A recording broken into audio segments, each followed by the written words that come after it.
What's up mga katolits? So kami ngayon sa Hangin Bridge mga katolits. O yan. Hangin Bridge, yan. Yan. O. Yan mga katolits. Ang lalim dyan o. Sa baba. Kami sa Hangin Bridge. Sobrang dulas mga katolits. Yan o. Malayo pa o.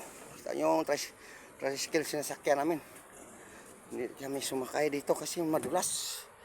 Hawak tayo rito mga katolits o. Yan, sobrang dulas. Ito mahirap dito mga katolits. Daanan to sobrang hirap. Lalo na pag tag-ulan. Layo pa tayo mga katolits ano. Sa gitna pa lang tayo mga katolits. O, kita nyo ang ilog mga katolits. O, bumaba. Yan. Sobrang dulas o. Sobrang baha. Yan. Yan mga katolits. Yan. Yan. Tinawag na ako ng kasama ko. Buddy ko. Paano tayo makatakbo rito? O. May butas pa o. Yan. Sobrang dulas to. Yan. Taga dyan mo diya kadali. Kaya putin ng lugar. Taga kuha niya. Mabundak na mahulog to sa boss. Buang ni mo diya. Ay pag angin-angin diya buangan ka. Bahala kung niya kung hapon mabot des tumoy. Gandahan tayo mga katolits. Abot rin tayo sa dulo.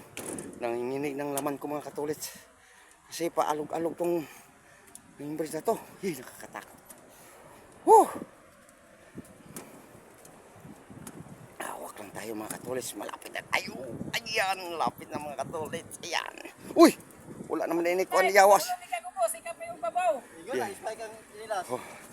Woo! Grabing kaba. O, itaan nyo ang layo. Oo, sobrang kaba. Kabog-kabog yung dibdib ko. Ayan, ito naman mga katolits. Pababa naman na tayo dyan. Ano to? Ay, saan na to? Di takapugong ani. Yung mga katolits, sunod gawin natin. Follow the case lang. Babu.